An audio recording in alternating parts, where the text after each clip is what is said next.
There's a phrase, very appropriate at the moment. The axe forgets, but the tree remembers. You see,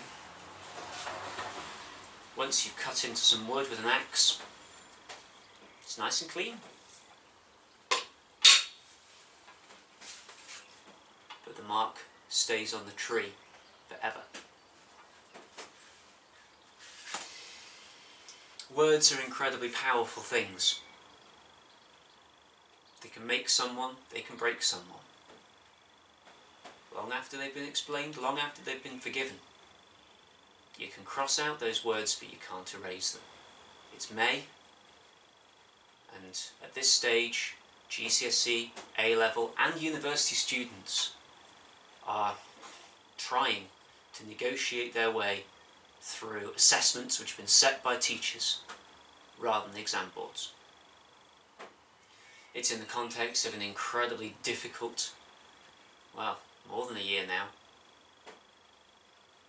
Everyone is exhausted, emotionally and physically. And it would be easy to think ill of people. But I think we all need to remember what everyone else has been experiencing. For students, they have had their formative years taken away from them. Time without friends, isolated, anxious, concerned for loved ones, and then brought back into an education system which is itself uncertain and yet still being expected to complete assessments which will dictate their future. Assessments that they don't fully know the details of, and neither does anyone else. Mental and physical health has been eroded, and yet they've still got to find a way to do these assessments and to push on, despite being exhausted. And then there's the teachers for these students. The teachers who want the best for their students, but were never supposed to be examiners, let alone examiners for students who they have taught, committed to for 2, 5, 7 years, who they've put first every time in terms of mental and physical health, even to the detriment of their own, because they know that the students need it. And they're being asked to be independent, to be examiners, to take the responsibility that a government is not taking. They are also anxious and exhausted. And of course, let's not forget the parents and guardians, those who have committed their lives to these young people, who have constantly done their best to support them through thick and through thin.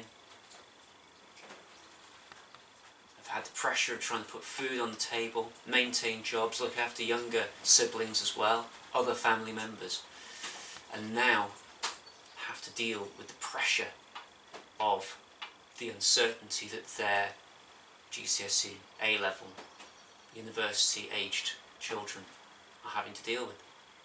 And they too are exhausted, and yet every party has to try to push on. So as we approach this time, I hope that we can all pause before we speak and think. Remember that words of kindness will go a long way. I, for one, have been incredibly lucky that when I've made the occasional mistake, which every person does, my students have been incredibly kind about it. And that's meant the world. So, no matter where you're coming from, if you feel tempted to drop that blade, maybe think twice.